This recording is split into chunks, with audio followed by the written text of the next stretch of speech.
दिल्ली के राउ IAS coaching institute में 3 छात्रों की मौत के मामले में दिल्ली हाई कोर्ट ने एमसीडी को जमकर फटकारा है। एसीजे मनमोहन और जस्टिस तुषार राव की बेंच ने कहा कि इस तरह की घटनाएं सिस्टम का फेल्योर हैं और ये सब मिली भगत से ही हुआ है। सभी ब्लेम गेम खेल रहे हैं, किसी एक की जिम्मेदारी तय करनी ही होगी। दिल्ली हाई कोर्ट ने 5 सख्त टिप्पणियां की और क्या कुछ कहा है ये समझते हैं। दरअसल ये कहा गया कि किसी एक की जिम्मेदारी तय होनी ही चाहिए। अधिकारी एक दूसरे पर ब्लेम गेम कर रहे हैं। एमसीडी अधिकारियों को पता नहीं नालियां कहां हैं। एक दिन सूखे की शिकायत आती है और अगले दिन दिल्ली में बाढ़ आ जाती है।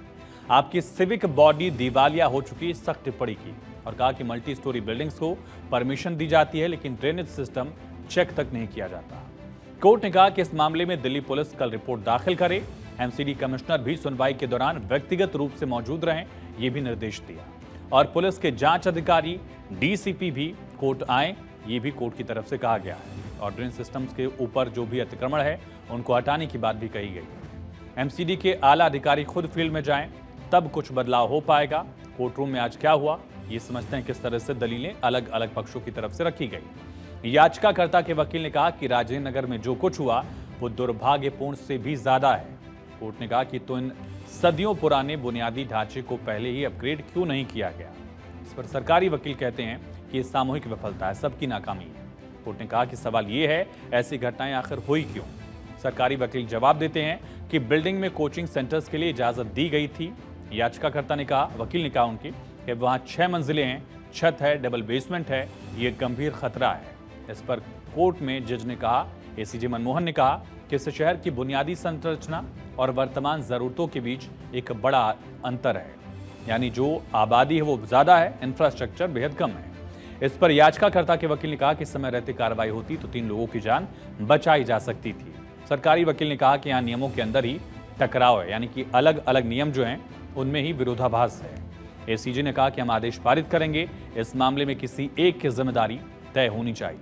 सरकारी वकील ने कहा कि आज शुक्रवार को इस पर सुनवाई हो सकती है। कोर्ट इस पर सहमत हो गया और कोर्ट ने आदेश दिया सभी फाइलें कल हमारे सामने पेश की जाएं। एमसीडी डायरेक्टर भी कोर्ट में मौजूद रहें। एसीजी ने कहा कि एमसीडी के सीनियर अधिकारियों को आना होगा, यानी कोर्ट में पहुंचेंगे, इसके बाद बदलाव हो पाएगा। कृपया कल तक हलफनामे में बताएं कि आपने क्या कार्रवाई की है। जज ने यह भी कहा कि बेसमेंट कैसे बने, उनकी अनुमति किस इंजीनियर ने दी, उनसे पानी निकालने का इंतजाम क्या है, ये सारे लोग जो जिम्मेदार हैं वो क्या बच जाएंगे, उसकी जांच कौन करेगा। क्या एमसीडी का कोई एक अधिकारी जेल गया है, सिर्फ वहां से गुजर रहे एक कार वाले को पकड़ लिया गया, इस तरह जिम्मेदारी तय की जा रही है। ये सुनिश्चित किया जाए कि ऐसी घटनाएं फिर न हो। अब शुक्रवार को 2:30 बजे दोपहर में सुनवाई होगी 2:30 पर और मामले में उम्मीद है कि सख्त फैसला हाईकोर्ट की तरफ से लिया जाएगा। दरअसल बेसमेंट हादसे के मामले में एमसीडी ने एक्शन लिया है और एक जूनियर इंजीनियर को बर्खास्त किया, एक असिस्टेंट इंजीनियर को सस्पेंड कर दिया है। कोचिंग सेंटर के बेसमेंट में ही शनिवार को बारिश का पानी आया था और डूबकर 3 छात्रों की मौत हो गई थी। पुलिस ने 5 लोगों को गिरफ्तार भी किया और अब तक इस मामले में कुल 7 गिरफ्तारियां हो चुकी हैं। दिल्ली की 30 हजारी कोर्ट ने आरोपियों को 14 दिन की न्यायिक हिरासत पर भी भेजा है, लेकिन कोर्ट ने सख्त टिप्पणी की और पूछा कि क्या किसी एमसीडी अधिकारी को गिरफ्तार भी किया गया है। सोचिए, कोर्ट ये लगातार सवाल पूछ रहा है, सख्त सवाल पूछ रहा है कि आखिर अधिकारियों के खिलाफ इस स्तर का एक्शन क्यों नहीं हो सकता। और इस बीच सोशल मीडिया पर एक स्क्रीनशॉट तेजी से वायरल है। इसमें लिखा गया है कि हादसे से 1 महीने पहले यानी 26 जून को इस बारे में एमसीडी से शिकायत की गई, इस पर कोई सुनवाई नहीं हुई। इसके बाद 2 रिमाइंडर्स भी दिए गए, बावजूद उसके एमसीडी ने कोई कार्रवाई नहीं की। दरअसल ये पूरा हादसा तब हुआ जब 27 जुलाई की शाम को ओल्ड राजेंद्र नगर के इलाके में इस कोचिंग सेंटर के बेसमेंट में बारिश का पानी चला गया। इस घटना में 3 सिविल सेवा अभ्यर्थियों की मौत हो गई। हाईकोर्ट इसी मामले की जांच के लिए एक उच्च स्तरीय समिति बनाने के अनुरोध वाली याचिका पर सुनवाई कर रहा था। अब अगली सुनवाई जो है वो शुक्रवार को होगी। 3 लोगों की इसमें डेथ हुई। मृतक अभ्यर्थियों में उत्तर प्रदेश की श्रेया यादव, उनकी उम्र 25 साल और ये अंबेडकर नगर की रहने वाली थी। इसी महीने जुलाई 2024 में ही इन्होंने राउ कोचिंग सेंटर ज्वाइन किया।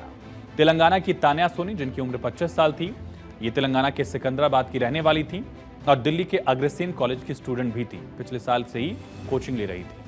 और मरने वालों में तीसरे हैं केरल के नेविन डेल्विन, जिनकी उम्र 24 साल थी।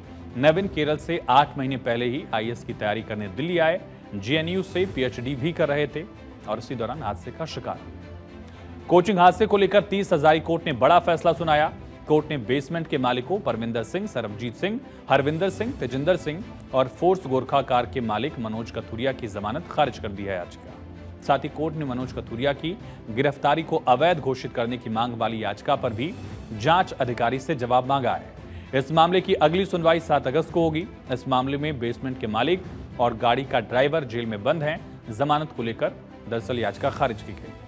ओल्ड राजेंद्र नगर कोचिंग हादसे मामले में 30 हजारी कोर्ट ने बुधवार को बड़ा फैसला सुनाया और इन तमाम के खिलाफ जो याचिका थी इनकी जमानत की, उसे दरअसल खारिज कर दिया गया है और साथ ही दरअसल मामले की अगली सुनवाई 7 अगस्त को होगी। ये जानकारी सामने आई और यहां मौजूद राव कोचिंग सेंटर कैसे 3 होनहारों की जिंदगी लील गया, इसे भी समझने की कोशिश करते हैं। राजधानी दिल्ली से लेकर देश भर में इस पर बवाल मचा हुआ है। स्टूडेंट डूबे कैसे?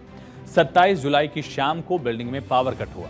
बेसमेंट में बनी लाइब्रेरी का बायोमेट्रिक गेट जाम हो गया। स्टूडेंट अंधेरे में लाइब्रेरी के अंदर फंस गए और गेट बंद होने के कारण पानी शुरुआत में बेसमेंट में नहीं घुसा था, लेकिन कुछ देर बाद पानी का प्रेशर तेज हुआ और गेट टूट गया।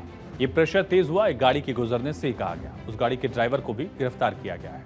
गेट टूटने के बाद पानी तेजी से बेसमेंट में भरने लगा।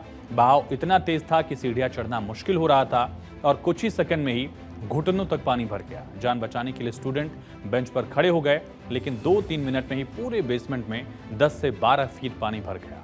उनको बचाने के लिए रस्सियां फेंकी गई, लेकिन पानी गंदा होने के कारण रस्सी दिखाई नहीं दी। पानी में बेंच भी तैर रही थी, इसीलिए रेस्क्यू में दिक्कत हुई। लाइब्रेरी के अंदर से रात को ही दरअसल 3 छात्रों की डेड बॉडीज रिकवर की गई थी और 14 बच्चों को रस्सियों के सहारे सुरक्षित निकाला गया था। रेस्क्यू के अंतिम चरण में भी 7 फीट तक पानी भरा हुआ था, जिसकी तस्वीरें भारत 24 ने आपको उस वक्त दिखाई भी थी। बेसमेंट हादसे के मामले में एमसीडी ने 75 कोचिंग संस्थानों को नोटिस दिया है। 35 कोचिंग सेंटर्स बंद किए गए हैं। 25 कोचिंग सेंटर्स को सील किया गया है। कुछ दूसरी जगह भी शिफ्ट किए गए हैं। लेकिन क्या ये काफी है? क्या ये कार्रवाई पहले नहीं होनी चाहिए थी? क्या ये व्यवस्था पहले होती तो उन लोगों की जान नहीं बच जाती? तमाम सवाल हैं जिनका सामना अधिकारियों को करना पड़ रहा है, प्रशासन को करना पड़ रहा है। सरकार भी सवालों के कटघरे में है।